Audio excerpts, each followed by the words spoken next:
Hey, what's going on, everybody? This is Samir Azizi from Toronto DAO, and I have a special guest today from Toronto. His name is Tobi Akinwumi, and he works for HIO. What's up? How's it going? Good. How you doing? Good pronunciation, by the way. Thank you so much. I appreciate that. Yeah, people usually mess that up. So, well, good, I actually, job. yeah. Well, when you do podcasts for a long time, it's kind of like you really want to make sure you hit it on the For sure, definitely. You're the CTO of HIO. Yes, I am. Can you tell me a little bit more about HIO? What's the project? So HIO is a music streaming platform on Solana. So it's meant to rival the likes of Spotify and Apple Music, but just a more equitable version, right? Where creators get 100% of subscriptions paid directly to them. So essentially, like for every dollar you subscribe, that in its entirety goes to all of the artists you listen to on platform. So like instead of having a middleman in the form of some sort of a studio or how do you call them? Those companies that own the rights, like distributors and all that. So I think it's we're not trying to completely disrupt the music chain, right? I think that's where a lot of Web3 music companies has failed, is where they kind of want to turn everything upside down and be that big of a disruptor. But at the end of the day, there's traditional players in the game that's you kind of need to work with them, at least in the beginning. So our main focus right now is just primarily working with the existing ecosystem, but just ensuring that creators are getting their fair share of what's due to them, right? So right now with Spotify, you pay $10 subscription or whatever. That $10 subscription goes into a pool, right? And then that pool kind of gets aggregated to based on listener data. Spotify takes 30%, right? And the rest of the 70 kind of gets distributed between performing rights and the master recording. Whereas on HIO, the difference is we don't take anything from subscriptions. And 100% goes to directly. And there is no pool. So it's just based on whoever you listen to is kind of who gets the subscription dollar that you're paying. Oh, I see. Yeah. So it's like a very customized type of thing at scale. That's kind of cool. I mean, it sounds really, really complicated, especially when you get the whole Web3 aspect on that as well. What's it like to build a platform like this? Because it feels like it's really complicated.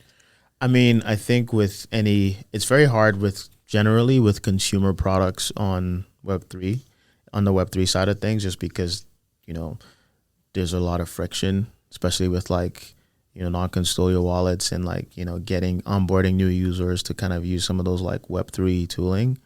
But I think where the enhanced user experience comes in is by abstracting that away from users. So, we create custodial wallets on the platform for users, but they don't see that, right? It all happens behind the scenes.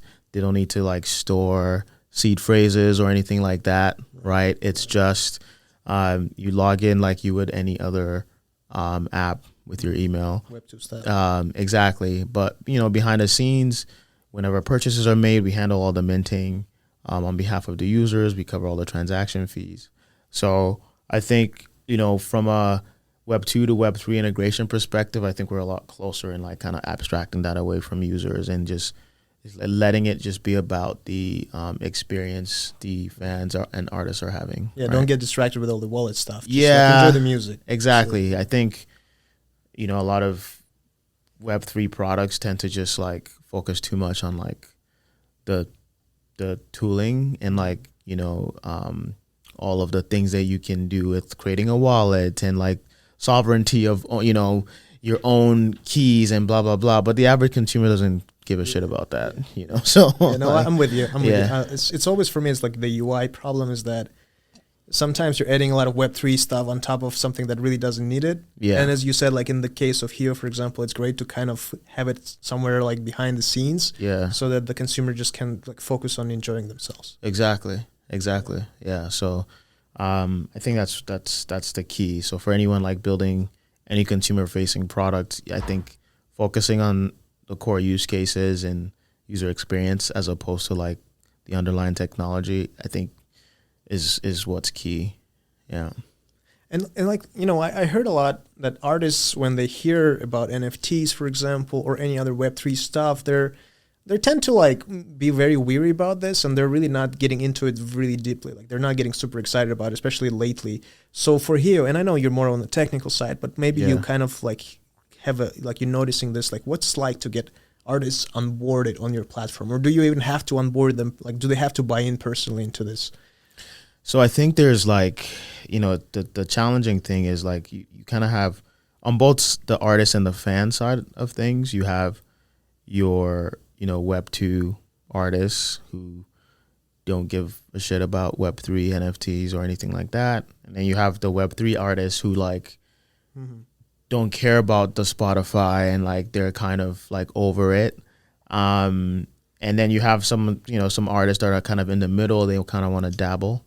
I think because we're abstracting a lot of the Web3 pieces, onboarding traditional artists is not like that challenging. It's just similar to how you would onboard them to any other platforms, right? It's kind of like, hey, here's another platform that you can have your music on. Helps you make money. You can, you can sell directly to your fans.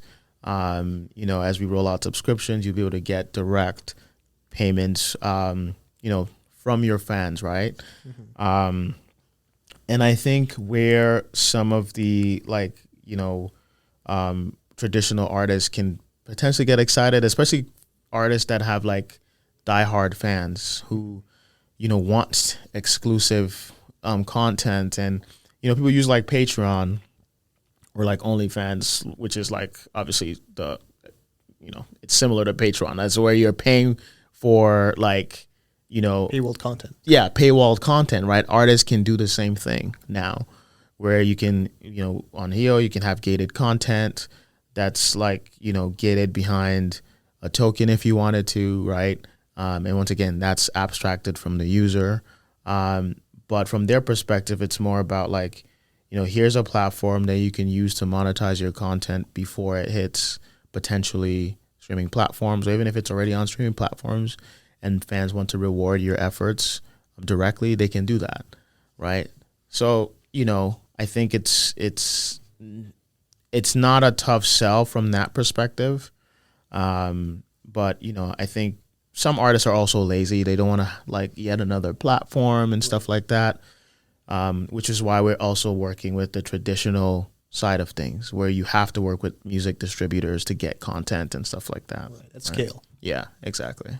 Yeah. But like if I'm, for example, a huge fan of Web3 and I'm listening to the music app and, I'm using it. Yeah. And I'm using HIO. Like, does HIO also offers me some sort of cool things that are Web3 related? Like, are there any features that are like, oh, you can mint this particular thing, or you can like purchase this NFT or something related to the song or the artist? Some of that stuff, just for the junkies out there. Yeah, I mean, like every purchase mints an NFT, right?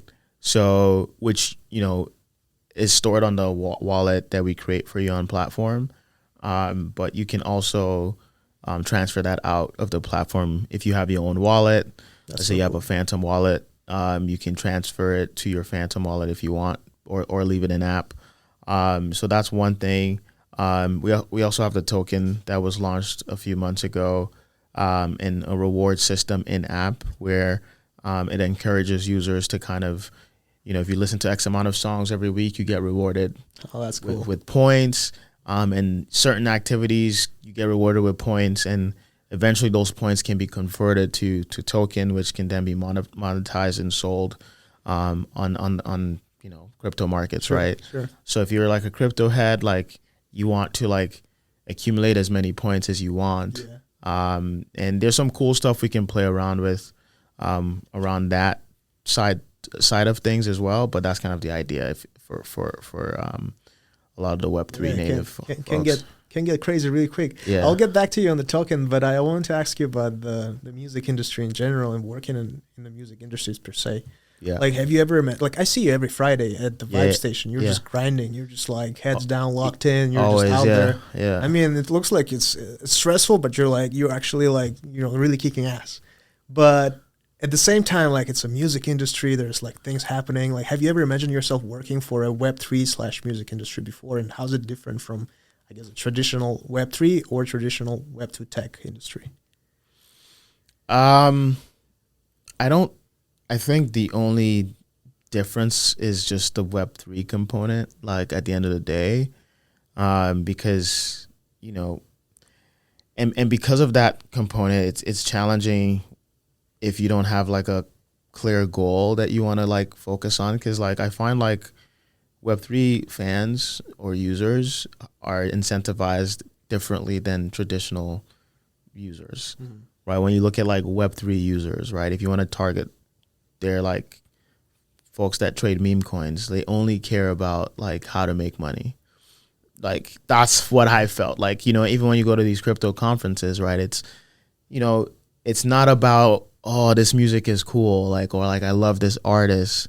I find a lot of Web3 Flippers. you know, they just want to flip something or like make money, Yeah. right? So like you're trying to figure out, well, how do I incentivize them so that they feel like they'll be rewarded and they'll make money? Like that's one play you can do. Whereas on the Web2 side of things, they don't care about that. They just care about good music and, you know, connecting with their art, with the artists that they enjoy, or just connecting with music that they enjoy. So it's a completely different use case. And I think earlier on, our primary goal was kind of like, especially with the token launch and stuff, was like focusing around like Web3 native users, and we still are. But I think right now we're just trying to also loop in like traditional Web2 fans on like how can we cater to them as well. You know, so I'd say that's the kind of the biggest difference, at least on the listener side of things, is like on one side you're dealing with, you know, people looking for monetary opportunities, and on the other side, just people that just want good shit, you know? For sure. Yeah. So I think that's one of the key differences, I would say.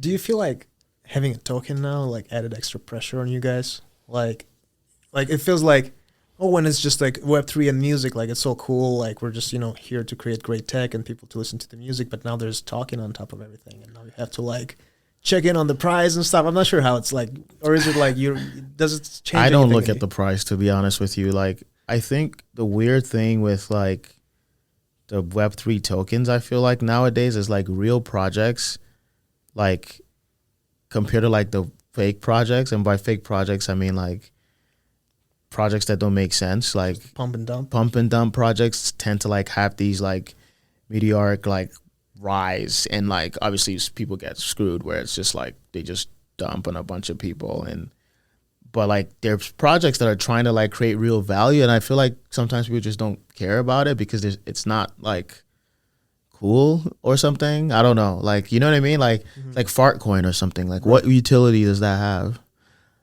It farts. Like, you know what I mean? Like, yeah. So as far as your question about the pressure, I don't look at it, so I don't necessarily feel the pressure. I'm sure there's a lot of other people on the team that feel the token pressure.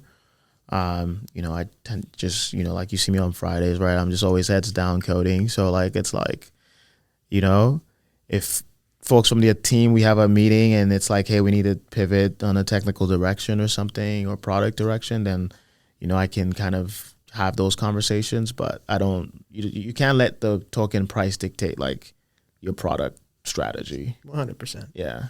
So going back to the music, like you're working in the music on the music project. Are you yourself like dabbling into any music? You're like, are you playing instruments or anything like that? Yeah, I mean, I took a long break from music. You know, I was in an indie pop band like many years ago. So I dabbled in that, and I took like. Sounds interesting. Yeah, it was cool. And then, you know, I took a break from that, and you know, I started my business, and then I just recently like started doing music again in like the last year. So yeah, like now I'm like getting back into it, working on music producing and songwriting again, and just being creative. I think. Can we find your stuff on HIO? Not yet, because I haven't released much. Right. Anything really. I'm gonna be releasing something in like a month, so like I'm definitely gonna put it on HIO once I release something. But I haven't released anything yet. So Looking forward to it. Yeah, for sure. So, but yeah, I think on HIO, everyone on the team pretty much has either made music in the past, That's cool, or still makes music. I think sometimes as we get older, we kind of forget like the artistic side of us. Everyone did some sort of art when they were younger, whether you were a painter or you did music or you played whatever you did. I feel like we tend to lose that as we grow older, and I definitely lost that, but now I'm like back at it. So it's something different that I enjoy. That's awesome. For sure, yeah. Well, Tobi, final question to you. We right now are at Startup Village by Solana in Toronto. Mm-hmm. And I just talked to Fibonacci about it. She's one of the organizers, and she told me about the backstage, kind of like behind the scenes, how it's all happening. But I just wanted to kind of like get your take on the whole thing. Like, what do you think about Startup Village and I guess just Solana ecosystem in general in Toronto? I mean, this being part of Super Team has been amazing. Like, I've been part of Super Team for a few months now. And, the opportunities you get, the people you meet, there's a lot of really smart people. Like, I'm still relatively new to Web3. Like, I've only been doing Web3 stuff for like 3 years, whereas people have been doing this stuff for like a decade. Right. I have been building products for like 15 years, but just more Web2. So I think, the Solana ecosystem and Super Team has just been phenomenal. Like, and the space here, for folks that, haven't checked it out yet, it's phenomenal. It's really good. The views are amazing. Mm-hmm. I as someone who works by themselves, right? Like, I mostly work with early stage startup founders. So, I don't have an office. So like Super Team has kind of been like, great for me, just even the Friday vibe station, just to like be around people. I feel you though, like I'm the same way. Yeah, it's great to. I like, for some reason I lock in more, even though there's a bunch of people around me. Like, exactly, do some good work. Yeah, exactly. So it's been great. And like I'm mentoring this time around. Last year I participated in the hackathon. So it's kind of nice to like mentor folks or like review their startup ideas and provide feedback and give back to the community. But no, it's amazing. Like, people here are incredible. So it's good. 100%. Yeah. Well, Tobi, thanks so much for your time. It's Thank been you. a pleasure to Appreciate learn more it. about HIO and about you personally, man. Thank you. Yeah, it's awesome.